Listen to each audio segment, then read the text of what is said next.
Let's talk about why that 100,000 is so hard to make initially. But then once you cross that barrier, it seems so much easier. So Charlie Munger, Warren Buffett's partner, is famous for saying that the first 100,000, earning the first 100,000 is a BITCH. And the reason why he discusses this is because you really can't escalate, you can't accelerate your growth and your improvement until you have some sort of a bankroll, a nest egg. So getting that first 100,000 is a top priority if you're looking at expanding and if you're looking at growing or building a business. And so if you don't know me, my name's Tony Maritato. I'm a licensed physical therapist and private practice owner, but I've been teaching clinicians since 2019 how to contract with Medicare, become a Medicare provider, and really use Medicare to pour fuel on the fire to grow a business and a practice more quickly. And so that first 100,000 though seems to be such a barrier. I wanted to spend a little time today talking about it, sharing my ideas and information on how I would reach that first 100,000 as quickly as possible, and then what I would do once I crossed that $100,000 barrier. So let's do a little bit of math real quick. Let's talk about a therapist, a PT, OT, or SLP, it applies across the board, who chooses to become a contracted Medicare provider. On average, for physical therapy here in Ohio, a 4-unit one-on-one session reimburses about $100. Some procedure codes are a little lower, some procedure codes are a little higher, but you can roughly estimate after primary pays 80%, secondary pays 20%, you're going to average $100 in your bank account per hour of therapy to Medicare beneficiaries. So with that being said, if I was doing 20 visits a week, that's $2,000 a week. 50 weeks a year, assuming a simple 2-week vacation, I'm looking at $100,000 a year. So the benchmark is really simple to calculate. How do I get 20 Medicare referrals, 20 Medicare visits a week? What does that look like? How many referrals does that translate to? Well, obviously there's going to be all kinds of plans of care, and you're going to have some high frequency, some low frequency. But roughly speaking, if I'm looking at 20 visits at a 2-time-a-week frequency, I'm looking at 10 active patients. If some of those patients are going to be coming 3 times a week, I might be looking at 7 active patients. So while at first glance thinking, how do I make an extra $100,000 a year? That might seem intimidating. But if instead I say, how can I average 7 Medicare patients on my census in my first year? That's pretty doable, right? Can I build a caseload of 7 active Medicare beneficiaries? And so with that, that's where we go out and we say, okay, where do I start? What do I do? Obviously, you start with your initial contacts, your personal social network. Who do you know that's not immediate family, that's not living in your household? Because Medicare clearly states you cannot bill for services delivered to direct family members or people living in your household. So what contacts do I have among the population of Medicare beneficiaries who would genuinely benefit from physical therapy services, who have functional limitations, physical impairments that I could help to improve? Who is on the cusp of needing further assistance or further functional decline? You start with your immediate network. You talk to mom and dad, you talk to aunts and uncles, you see what's going on, what kind of social groups they're part of, and you start reaching out. You invite them to be part of the project, which is grow to 100K. Your goal right now is, how do I grow to 100K as quickly as possible? And then once you've kind of initiated that process, you've gotten that snowball running down the hill, you will start to get a couple of referrals. And the idea is we want to leverage the benefit of what I call compound interest, not in banking, but in therapy.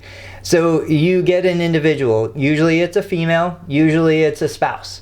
And once you start treating that individual, you start to discuss the patient's husband or sister or brother or other family members that are living locally. And as you see that they also have low back pain, right hip pain, had a knee replacement, had some sort of functional limitation, physical impairment, you start to discuss your ability to help them, the fact that they've paid into the Medicare system their entire life, and now that they have the opportunity to receive the benefit of those services, it's really in their best interest to do so, because if we can help them live independently, live a more fulfilled life longer, wouldn't that be the ultimate goal for everybody? And so you get that first Medicare beneficiary, and then they introduce you to 2 or 3 others, and then those 3 introduce you to 2 or 3 others, and then those 9 introduce you to 2 or 3 others. You can see how quickly this escalates to the point where you should be able to hit that first $100,000 milestone within the first 12 months. Now, what are some of the other barriers? Obviously, you have to understand compliance, you have to understand regulation, documentation, you have to know how to submit claims to Medicare, all the technical stuff, but that's easy to learn.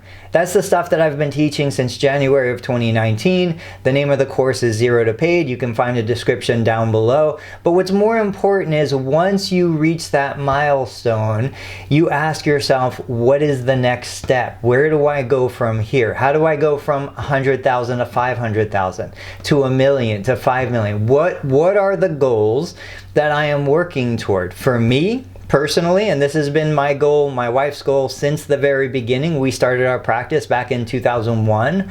We officially became a physical therapy clinic in 2002. But our goal was very simple. We were working for a hospital organization. We said, you know what? We could do a better job.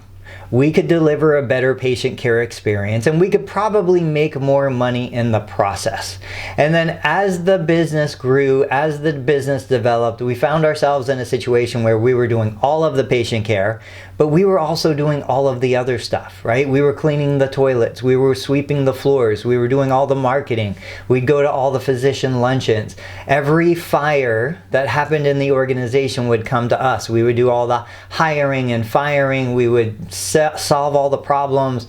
And it just got to the point where we said we cannot sustain this intensity. We had a ton of money in the bank account, but we had no life to live. We had no time outside of the business. So at that point, we made the decision to say, we don't need more money. We don't need a nicer house. We don't need newer cars. We know we're going to get married. This was before we were married. We know we're going to have a family. What we need is time with our children when they're born. And so our primary focus, our number one guiding light was, is this, whatever this is, whatever the decision I'm about to make, is this decision moving me closer toward my goal? My goal being, we want both of us out of full-time patient care. We want both of us out of the business before our first child was born.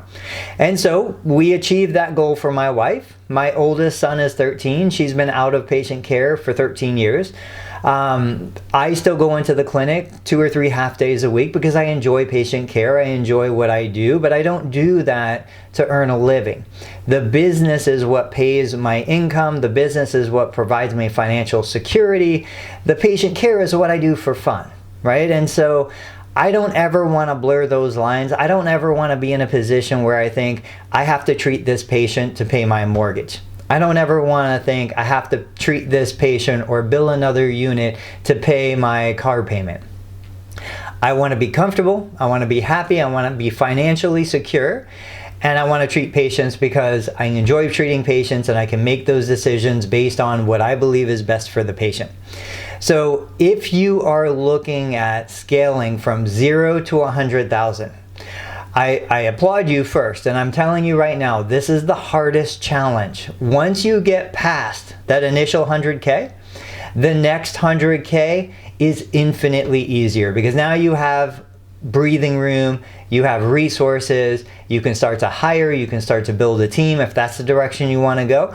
I don't want to build a team. I believe in 2022, the future of business is not growing large teams, but it's actually consolidating and coming back down to what is the net profit margin I want? I don't care about revenue.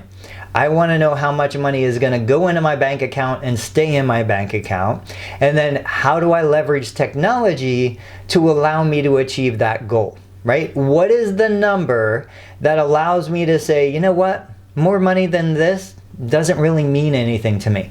My kids' college funds are taken care of. Our personal funds are taken care of. Our retirement's taken care of. Our mortgages and loans and all that stuff is taken care of. More money doesn't mean anything. It's not going to bring more joy or happiness. That's the number you want to figure out. Once you have it, write it down, post it up somewhere, and that is your next goal. Goal number 1 is get to 100K.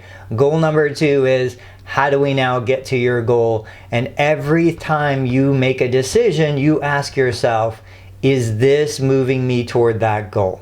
Guys, I hope this kind of content was helpful. I know when we got started back in 2001, 2002, this stuff didn't exist. I don't even think YouTube existed. So we were out there floundering, trying to find our way through it. The best part of today is you have access to unreasonably intelligent people beyond the scope of what I could deliver. So don't be afraid to connect, reach out there, network, build your network. You are, and this is a saying that's probably trite by now, you are your net worth is the value of your network, something like that. Anyway, catch you guys later.